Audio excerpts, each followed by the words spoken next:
नमस्कार, मैं हूं बालकृष्ण थरेजा।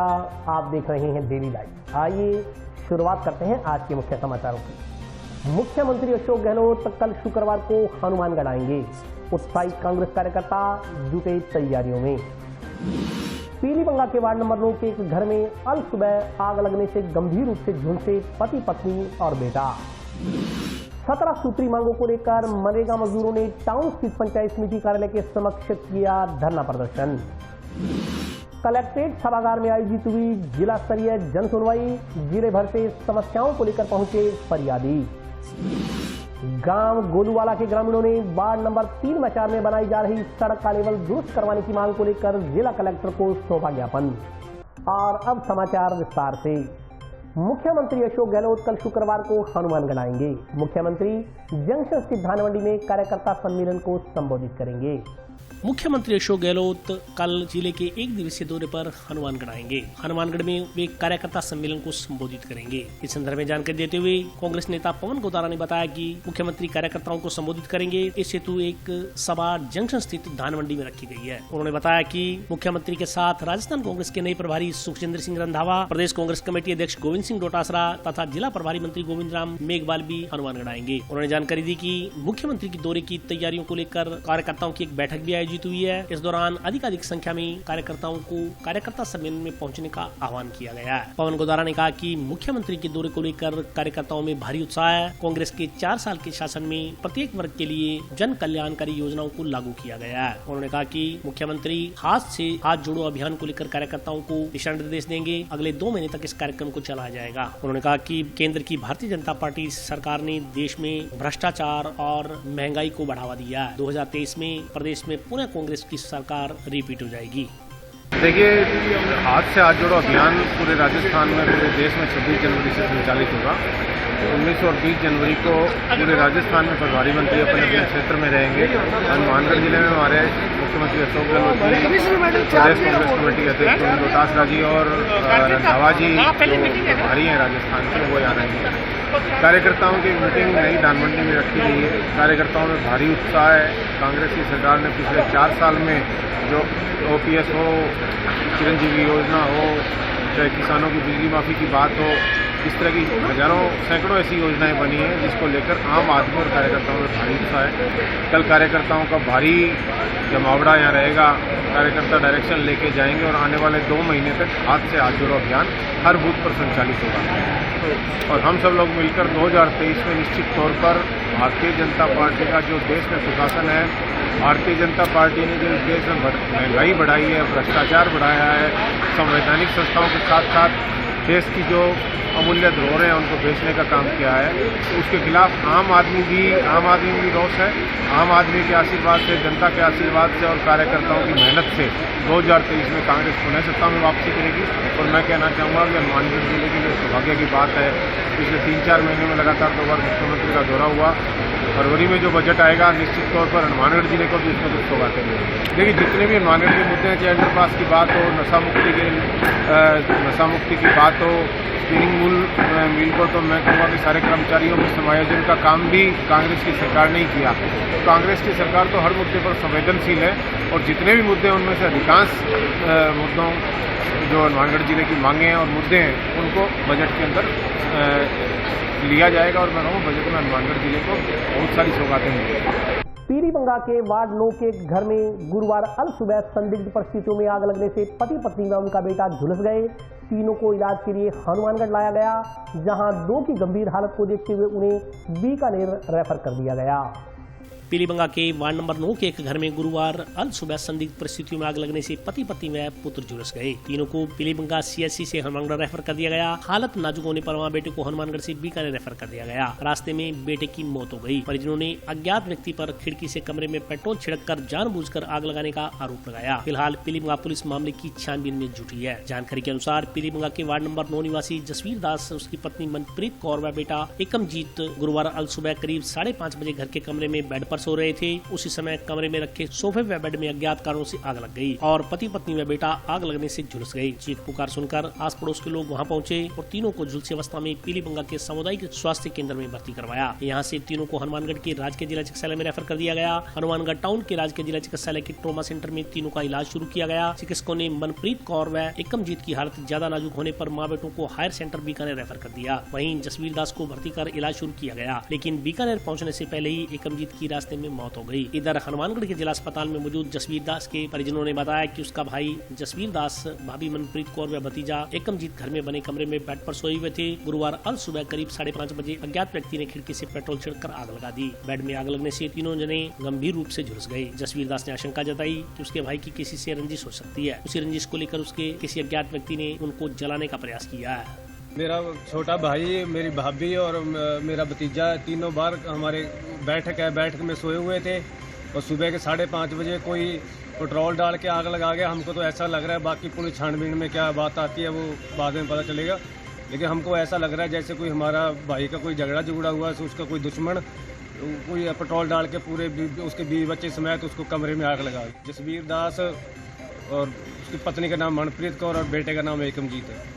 17 सूत्री मांगों को लेकर गांव नवा में आराइयावाली के मनरेगा मजदूरों ने गुरुवार को टाउन में पंचायत समिति कार्यालय के समक्ष धरना प्रदर्शन किया। रेखा में 125 दिन पूरे करो, पूरे करो, पूरे करो। रेखा में धांधलेबाजी बंद करो, बंद करो, बंद करो। रेखा में धांधलेबाजी बंद करो, बंद करो, बंद करो। बंद पड़ा मनरेगा का कार्य शुरू करने, पूरी मजदूरी दिलाने व ऑफलाइन हाजिरी लगाने की व्यवस्था करने सहित 17 सूत्री मांगों को लेकर गांव नवा में आराइयावाली स्थित अन्य गांवों के मनरेगा मजदूरों ने गुरुवार को टाउन में पंचायत समिति कार्यालय के समक्ष प्रदर्शन किया। अखिल भारतीय खेत मजदूर यूनियन के बैनर तले किए गए प्रदर्शन के बाद विकास अधिकारी को ज्ञापन सौंपा गया। इस मौके पर यूनियन के रघुवीर सिंह वर्मा ने कहा कि हनुमानगढ़ पंचायत समिति के गाँव नवा में आराइयावाली सहित अन्य जगहों पर मनरेगा मजदूरों की हाजिरी ऑनलाइन नहीं लग रही। इस कारण मनरेगा मजदूरों की मजदूरी नहीं आ रही। नवा पंचायत के मनरेगा मजदूरों को भी पूरी मजदूरी नहीं मिल रही। मस्टोल में पूरे दिन का काम नहीं आ रहा। नवा पंचायत के करीब 50 मनरेगा मजदूरों की जनवरी 2022 के एक पखवाड़े की मजदूरी अभी तक नहीं आई है। इसके अलावा मनरेगा कार्यस्थल पर दवा, छांव, पानी आदि की व्यवस्था भी नहीं की गई है। सतीपुरा चकज्वाला सिंहवाला गाँव में मनरेगा कार्य बंद पड़ा है। विकास अधिकारी को सौंपे गए ज्ञापन में नवा पंचायत के मनरेगा मजदूरों को पूरी मजदूरी दिलवाने, बंद पड़ा मनरेगा का कार्य पुनः शुरू करवाने, मनरेगा कार्यस्थल पर छांव, दवा, पानी, पालना आदि की व्यवस्था करवाने, मनरेगा मेटों को स्थायी करने, मनरेगा मजदूरों को 125 दिन काम देने आदि की मांग की गई है। इस मौके पर पुष्पा देवी, सुनीता, सोनू, हरजीराम, कौशल्या, कृपाराम, यासीन खां, राजू सिंह, प्रहलाद कुमार आदि मौजूद रहे। आज मनरेगा मजदूरों की समस्याओं को लेकर अखिल भारतीय खेत मजदूर यूनियन और सभी तमाम लोगों ने पंचायत समिति वीडियो को ज्ञापन सौंपा है, जिसमें हमारी जो मुख्य जो मांग है उसके अंदर ये रही है कि मनरेगा मजदूरों को पूरा दाम मिले, क्योंकि 231 रुपये मजदूरी तय कर रखी है, लेकिन मजदूरी 130 से 150 रुपये आ रही है, जिस पर उन्होंने कहा है कि हम जांच करवा लेते हैं और प्रयास रहेगा कि पूरी मजदूरी उनको मिले। इसके अलावा जो काफी गांव में जो कार्यस्थल है, दवाई, पानी, छिया की जो व्यवस्था नहीं है, उसके लिए ज्ञापन दिया गया है। और जो आवास से वंचित जो लोग रह गए हैं, जिन्हें प्रधानमंत्री आवास योजना के पैसे मिलने चाहिए थे, जो पैसे नहीं मिले हैं, उसकी लिस्ट है जो हमें अभी उपलब्ध कराई गई है। उसमें देखेंगे जिन लोगों का रहा है उसके बारे में सूची बना कर देंगे।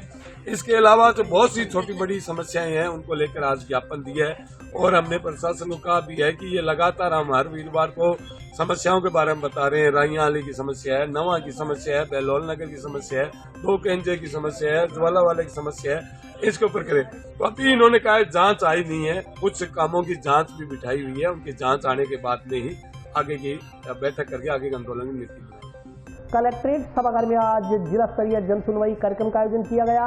इस दौरान जिले भर से फरियादी अपनी समस्याओं को लेकर यहां पहुंचे।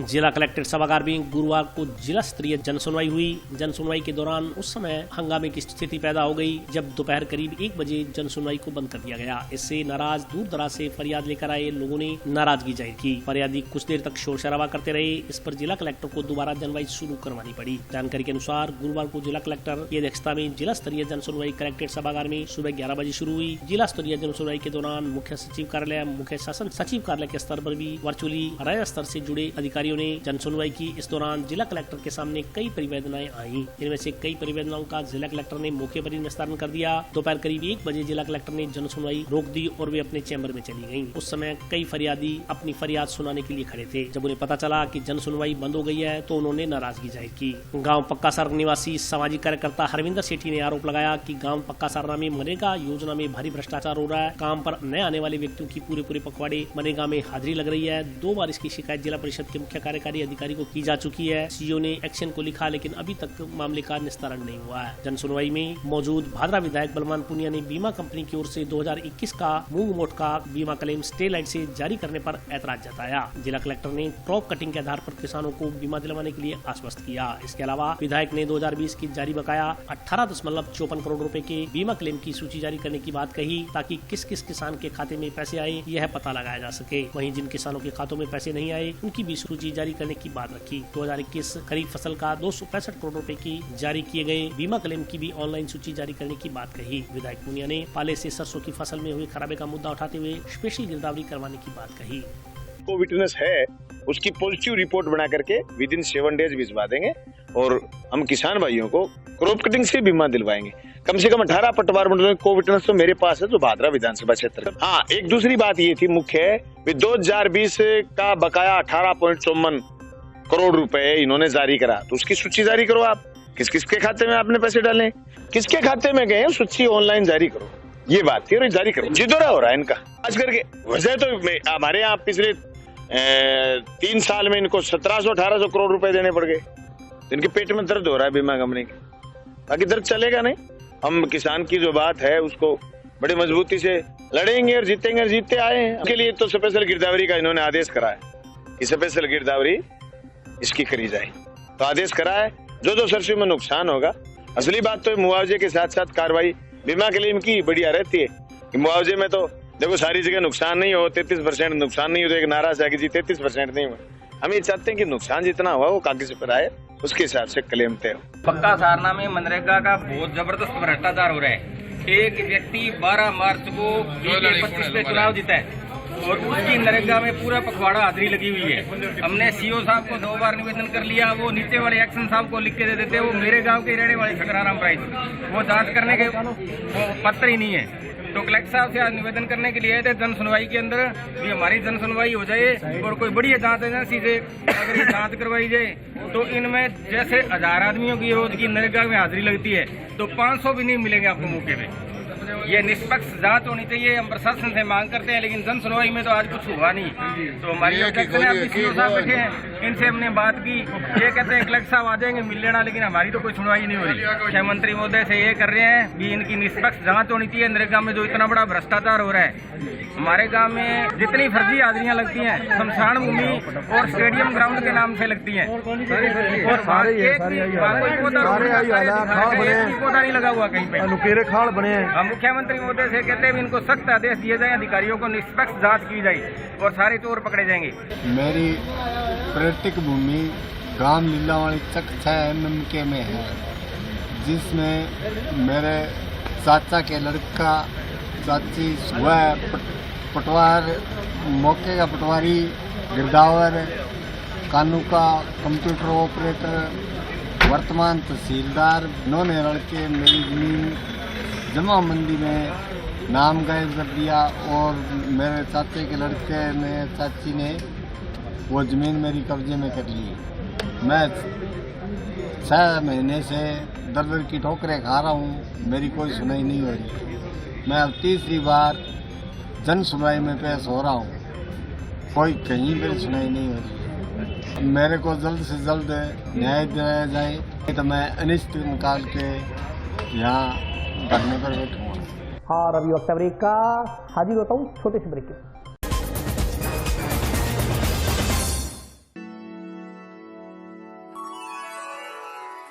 यूं तो कई बार मुझे हंसते देखा है, पर ये हंसी कुछ और है। ये गहना मुझ पर जचता है, पर ये महज एक गहना नहीं। ये रूपरेखा है मेरे मन की, हंसती खिलखिलाती लहरों की। जो आतुर थी अब तक मुझ पर सजने को, इसलिए ये गहना ही मेरा सच्चा श्रृंगार है, श्रृंगार है, श्रृंगार है।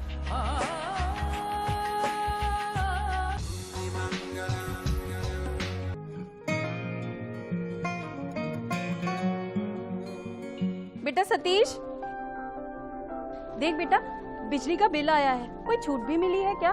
बजट में तो मुख्यमंत्री जी छूट देने के लिए बोल रहे थे। अरे हाँ माँ, इसमें तो 750 रुपए कम करके आए हैं। अरे वाह, धन्यवाद मुख्यमंत्री जी। सिर्फ आपको ही नहीं, प्रदेश में ये छूट किसी न किसी रूप में सभी को मिल रही है। 100 यूनिट तक बिजली उपभोग करने वाले उपभोक्ताओं को 50 यूनिट भुगतान तक की छूट, 150 यूनिट तक वाले उपभोक्ताओं को 3 रुपए प्रति यूनिट और 150 से 300 यूनिट तक उपभोग करने वाले उपभोक्ताओं को 2 रुपए प्रति यूनिट की छूट दी जा रही है। याद रहे, बिजली की बचत ही बिजली का उत्पादन है। ब्रेक के बाद स्वागत है। आइए नजर डालते हैं अगले समाचारों पर। वेतन विसंगति दूर करने की मांग को लेकर आमरण अनशन कर रहे जेल प्रहरियों का आंदोलन जयपुर में मुख्यमंत्री के साथ हुई वार्ता में आश्वासन मिलने के बाद स्थगित हो गया। वेतन विसंगतियों को दूर करने की मांग को लेकर अखिल राजस्थान राज्य कर्मचारी महासंघ एकीकृत के बैनर तले आमरण अनशन कर रहे जेल प्रहरियों का आंदोलन मुख्यमंत्री के साथ हुई वार्ता में आश्वासन मिलने के बाद स्थगित हो गया है। बुधवार को मुख्यमंत्री अशोक गहलोत के साथ डीजीपी जेल भूपेंद्र दत्त की वार्ता हुई। सकारात्मक रही वार्ता में मुख्यमंत्री ने जेल प्रहरियों की मांगों को शीघ्र पूरा करने का आश्वासन दिया। इस पर जेल प्रहरियों ने बुधवार शाम को भूख हड़ताल समाप्त करने की घोषणा की। आंदोलन समाप्त होने व वार्ता सकारात्मक रहने की खुशी में गुरुवार को जिला कारागृह में जेल अधीक्षक नरेंद्र स्वामी में जेलर अमराराम भाटी ने जेल प्रहरियों को मिठाई खिलाई। साथ ही मुख्यमंत्री व डीजीपी जेल का आभार जताया। उल्लेखनीय है कि जिला मुख्यालय पर स्थित जिला कारागृह के जेल प्रहरी 13 जनवरी से भूखे रहकर धरने पर बैठे थे। 6 दिन चले आंदोलन के दौरान तबीयत बिगड़ने पर कई जेल प्रहरियों को अस्पताल में भी भर्ती करवाया गया, लेकिन उन्होंने अस्पताल में भी आमरण अनशन जारी रखा। हम जेल में सभी हमारे कर्मचारी और हम सभी अन्न का त्याग करके वेतन विसंगति को दूर करने के लिए हम अन्न का त्याग किया हमने, और हम बीमार हो गए थे बहुत ज़्यादा, हॉस्पिटल से एडमिट और डिस्चार्ज होकर आई हूँ मैं। और हमें बहुत अच्छा लग रहा है, हमारे डीजी साहब ने हमारे बहुत अच्छा किया और मुख्यमंत्री का भी आभार व्यक्त करते हैं। हमें बहुत अच्छा लग रहा है सभी को। हमारे जो सुप्रीडेंट सर नरेंद्र कुमार स्वामी का भी हमारे बहुत सहयोग रहा है। आज कारागार विभाग की हमारे 25 वर्षों से जो वेतन विसंगति को दूर करने की जो मांग चली आ रही थी, कल दिनांक 18 जनवरी को माननीय मुख्यमंत्री राजस्थान अशोक गहलोत साहब, हमारे जेल के मुखिया डीजी भूपेंद्र दत्त साहब और अन्य समस्त अधिकारियों के सहयोग से वेतन विसंगति को दूर करने का आश्वासन दिया गया है। और पिछले 6 दिन से हमारे कार्मिक अन्न का त्याग करके विषम परिस्थितियों में भयंकर ठंड के दौरान भी अपनी ड्यूटी का निर्वहन कर रहे थे। ड्यूटी का निर्वहन भली भांति किया, तो इसके परिणाम स्वरूप हमारी वेतन विसंगति है, इसको दूर करने का आश्वासन दिया गया है। उसी फलस्वरूप आज सारा स्टाफ माननीय मुख्यमंत्री महोदय राजस्थान, हमारे जेल डीजी और समस्त अधिकारियों का आभार व्यक्त करने के लिए और खुशी जाहिर करने के लिए यहाँ कारागार परिसर में इकट्ठा हुआ है और मिठाई एक दूसरे को खिला करके खुशी का इजहार किया गया है। गांव गोलूवाला के ग्रामीणों ने वार्ड नंबर 3 या 5 में बनाई जा रही सड़क का लेवल दुरुस्त करने की मांग को लेकर जिला कलेक्टर को ज्ञापन सौंपा। ग्राम पंचायत गोलूवाला निवाधन के वार्ड नंबर 3 व 5 के निवासियों ने जिला कलेक्टर को ज्ञापन देकर वार्ड में बनाई जा रही सड़क के लेवल को दुरुस्त करवाने की मांग की है। ज्ञापन में कहा गया है कि ग्राम पंचायत द्वारा सड़क निर्माण का कार्य करवाया जा रहा है। वार्ड नंबर 3 के जोहड़ से लेकर 2 HD रोड तक सड़क निर्माणाधीन है, जिसको मिट्टी डालकर लगभग 4 फुट ऊंचा कर दिया गया है। इतनी ऊंचाई होने से वार्ड नंबर 3 व 5 की पानी की निकासी किसी भी हालत में नहीं हो पाएगी। इससे वार्ड वासियों को भारी परेशानियों का सामना करना पड़ेगा। घरों का पानी बाहर नहीं निकल सकेगा, जिससे जान माल का नुकसान होने की आशंका बन गई है। ज्ञापन के अनुसार इस विवादित सड़क में लगभग करीब 1.5 से 2 वर्ष पहले जोहड़ से पानी निकासी हेतु पाइपलाइन डाली गई थी। इससे पिछली योजना में भी इसी सड़क से लगभग 100 फुट की दूरी पर दूसरी गली जोड़ से पानी निकासी हेतु RCC नाले का निर्माण भी किया गया था। ज्ञापन में बन रही सड़क के मामले की जाँच करवाकर खड़वंजा सड़क के लेवल पर ही करवाने की मांग की गई है। ज्ञापन देने वालों में सुरेंद्र कुमार, पवन कुमार, इंद्राज, विनोद कुमार, राजेश कुमार, सोनू कुमार, प्रेम कुमार कुमार, मनीराम, दलीप कुमार सहित अन्य ग्रामीण मौजूद रहे। मेरा मामला है जी, हमारे जो गली में सड़क बन रही है वो उसको 4 फुट मिट्टी डालकर और ऊंचा उठा दिया है। उसमें दलील ये दी थी कि पानी गांव का इससे ऊपर आकर बाहर निकालेगा, लेकिन उसी में सर 1 साल पहले ही पाइपलाइन डाली हुई है निकासी के लिए। उससे पिछली योजना में उसके साथ वाली गली में आरसीसी नाला बना हुआ है, उसके बावजूद उस गली को 4 फुट ऊंचा करके और मकान सारे नीचे कर दीजिए। उसमें जो उस गली के घरों से पानी बाहर बिल्कुल भी नहीं निकलेगा, खुद का निकलना बाहर मुश्किल हो रहा है जी, पानी कैसे निकलेगा? तो वो घर गिरेंगे तो सर समस्या है। वार्ड नंबर 3 गोलूवाला निवादान का, ग्राम पंचायत गोलूवाला निवादान का मामला है जी। ये निर्माण कराए सचिव और सरपंच, यही समस्या है जी, वो सुनाई करते नहीं है और अपनी मर्जी से 10 घरों के आगे तो नीचे कर दी उस गली में। और बाकी जो राजनीतिक देश भावना है जी सारी उसमें, और उसी देश भावना के कारण वो सड़क आगे से ऊंची उठा दी उन्होंने। मांग यही है जी, उस सड़क को द्वारा जहाँ से रोक रखी है वो भी नीचे की जाए, जो आगे बनी है उसका लेवल भी नीचा किया जाए, कि उसी तरफ जोड़ में पानी जाता है जी। तो उन्होंने कहता है जी जोड़ में पानी दूसरी गली से डाल देंगे, इस गली से नहीं निकलने देंगे। चाहते हैं जी वो पहले जो खड़बंजा सड़क बनी थी उसी लेवल में अगर बना दे तो हमेशा जब से गाँव बसा हुआ है तब से पानी जोड़ में जाता रहा है, और हम चाहते हैं वैसे ही सिस्टम बना दिया जाए जो पहले था लेवल। सूचना एवं रोजगार अभियान के सदस्यों ने पीलीभीत विधायक को ज्ञापन देकर प्रदेश की जनता से जुड़े विभिन्न मुद्दों को संसद व विधानसभा में उठाने की मांग की है। सूचना एवं रोजगार अधिकार अभियान के सदस्यों ने पीलीभीत विधायक धर्मेंद्र मुंशी को ज्ञापन देकर राजस्थान में जनता से जुड़े विभिन्न मुद्दों संसद और राज्य विधानसभा में उठाने की मांग की है। ज्ञापन में जवाबदेही कानून बनाने, स्वास्थ्य का अधिकार कानून बनाने, अनुसूचित जाति जनजाति विकास निधि का क्रियान्वयन, राज्य में शांति में संविधान केंद्र खोले जाने आदि की मांग की गई है। ज्ञापन में कहा गया कि राजस्थान सरकार ने राजस्थान लोक सेवाओं के प्रदान की गारंटी और जवाबदेही विधेयक का प्रारूप जनता के सामने रखा था। जो कानून जनता के बीच आया है बहुत ही कमजोर मसौदा है। वर्तमान मसौदे में राम लुभाया कमेटी के द्वारा सुझाए गए बहुत से प्रावधान छोड़ दिए गए हैं, अतः इस पर पुनर्विचार कर कानून को सख्त बनाया जाए। ज्ञापन में स्वास्थ्य के अधिकार का कानून बनाने की मांग करते हुए कहा गया है कि राजस्थान राज्य में स्वास्थ्य का अधिकार बिल विधानसभा में लाया गया और उसे विधानसभा में स्थायी समिति को भेज दिया गया, जो आम जन से संवाद करके और सुझाव लेकर कानून को सशक्त करने की बात कही गई थी, लेकिन अभी तक इसके लिए विधानसभा में कोई समिति नहीं बनाई गई है। इस कानून के लिए आम जन से सुझाव लिए जाने चाहिए। ज्ञापन के अनुसार जनता स्वास्थ्य के अधिकार के प्रति हकदार है और सरकार द्वारा इस दिशा में कदम उठाया जाना उसका उत्तरदायित्व है। ज्ञापन में अनुसूचित जाति जनजाति विकास निधि के क्रियान्वयन संबंधी कानून बनाने की मांग करते हुए कहा गया है कि राजस्थान राज्य में यह कानून तो पास हो गया है, लेकिन इसका क्रियान्वयन अभी तक नहीं किया जा रहा है। कानून का क्रियान्वयन करवाए जाने की मांग की गई है। आज श्री धर्मेंद्र जी मोची विधायक पीलीभीत रावसर एवं बलवान पूनिया बादरा से उनको ज्ञापन सौंपा गया है। आगे 23 तारीख को जो विधानसभा चालू है उसमें हमारी कुछ मांगे हैं। जवाबदेही कानून, स्वास्थ्य का राइट टू हेल्थ और जवाबदेही कानून राइट टू हेल्थ, और जो पुरानी तरकीब से जो अपनी नरेगा में जो हाजिरी लगी थी उस साल से, और अन्य ने काफ़ी हमारे जो मुद्दे हैं राजस्थान सरकार से जो लागू कराने के लिए, इसलिए हम आज यहाँ उनको ज्ञापन सौंपा है। और उन्होंने अच्छा कोऑपरेट किया और उन्होंने कहा भी हम आपकी जो मांगे वो विधानसभा में उठाएंगे। फसल खराबे के मुआवजे की मांग को लेकर टिब्बी क्षेत्र के भाजपा कार्यकर्ताओं ने आज जिला कलेक्टर को ज्ञापन सौंपा।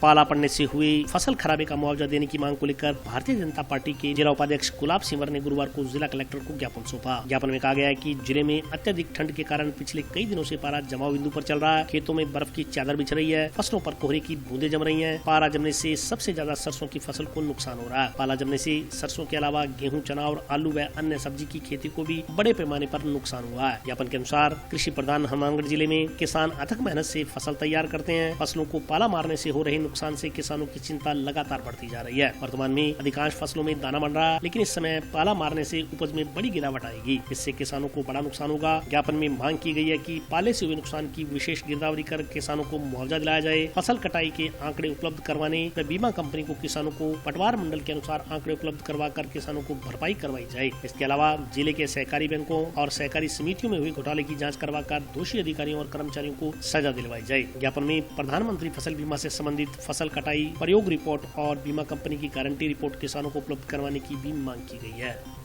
आज हम सब लोग आदरणीय कलेक्टर महोदया को ज्ञापन देने के लिए आए हैं कि पिछले कई दिनों से जो ये पाला पड़ रहा है या अत्यधिक जो ठंड हो रही है उसकी वजह से फसलों को भारी नुकसान हुआ है।